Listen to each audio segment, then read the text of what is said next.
They cut the branch they stand upon, blind to bark and root the same, unable to see themselves in those who bleed for them, mistaking shared roots for foreign bark, blinded by borrowed hues and borrowed fear.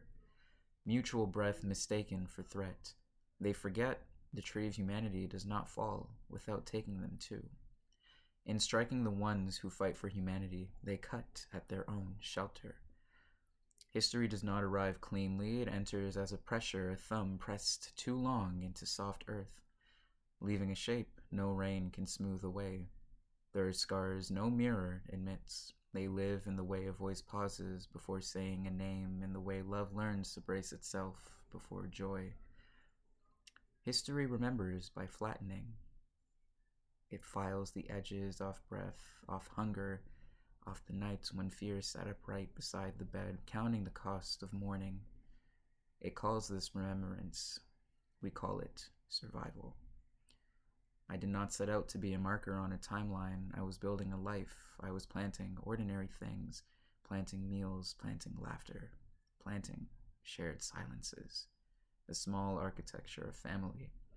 Then the ground shifted. Then the choice was no longer a choice. To resist history is to stand inside a storm with your back to the future and your face to what refuses to move. You push not because you believe you will win, but because standing still would hollow you beyond repair.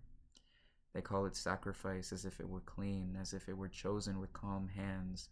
But sacrifice tastes like unfinished sentences. It sounds like footsteps leaving at dawn, while your child sleeps unaware of the shape absence will take. A calling can bruise the soul.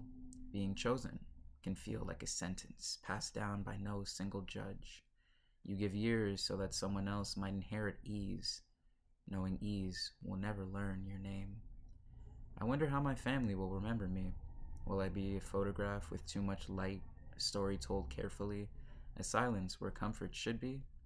Will they feel pride braided with grief, gratitude tangled with resentment, love that aches because it understands too much? Those who fight history do not march cleanly into legend. They tremble. We tremble, we doubt, we bargain with time, we carry contrition like a second spine, upright but aching, wondering who we have wounded by standing firm. Age leaves its own scar, not only in skin, but in the way hope learns to speak softly, in the way resolve deepens from fire into weight. This is the scar of age, to know the cost and still pay it. If history insists on making me, and if history insists on marking me, let it be known that I loved fiercely, that I feared honestly, that I broke where I had to and held where I could not afford to bend. Let the future live easily, let it rest. If it ever pauses to ask who made the ground steadier, tell it this. Some of us become scars, so others would not have to. Some of us became scars, so others would not have to. Thank you.